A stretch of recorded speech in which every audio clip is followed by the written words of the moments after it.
이번 강의는 객체에 대해서 배우는 강의로 현실 세계에 존재하는 모든 것은 객체이다 라고 했는데 사실 객체라는 단어는 굉장히 생소한 단어입니다.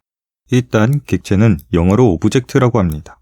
한국어로는 객체 또는 객체라 부르는데 관용적으로는 객체라고 부르므로 저도 앞으로의 강의에서는 객체라고 부르겠습니다. 객체에 대한 정의를 캠브리지 딕셔너리에서 확인할 수 있었는데요. 객체는 보거나 만질 수 있지만 일반적으로 살아있는 동물, 식물 또는 사람이 아닌 것을 객체라고 정의했습니다. 대략적으로 이해해보면 어떤 물건 같은 것을 얘기하는 것 같지만 프로그래밍의 세계에서 객체는 좀 더 큰 의미를 가지고 있습니다.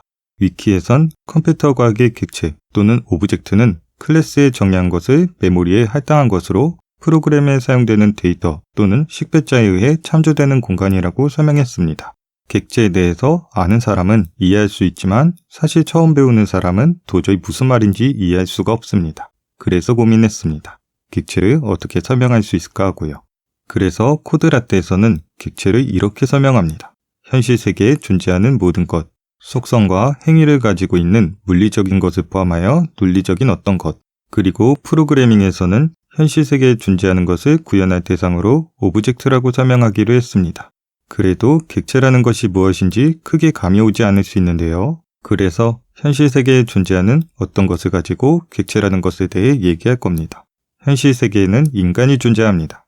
이 강의를 하고 있는 것도 사람, 즉 인간이죠.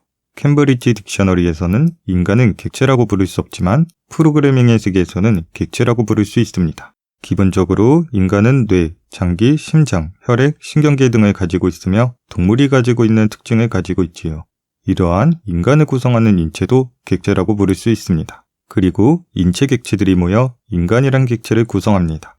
인간 객체를 프로그래밍의 세계로 대입해보면 내장 객체, 뼈 객체, 뇌 객체, 혈액 객체 등 여러 가지 객체로 구성될 수 있습니다. 이러한 객체에 대해서 왜 배워야 할까요? 우리가 배우고 있는 언어는 객체 지향의 특성을 가지고 있는 자바라는 언어고 현대에 만들어진 대부분의 프로그래밍 언어는 객체 지향의 특성을 가지고 있습니다.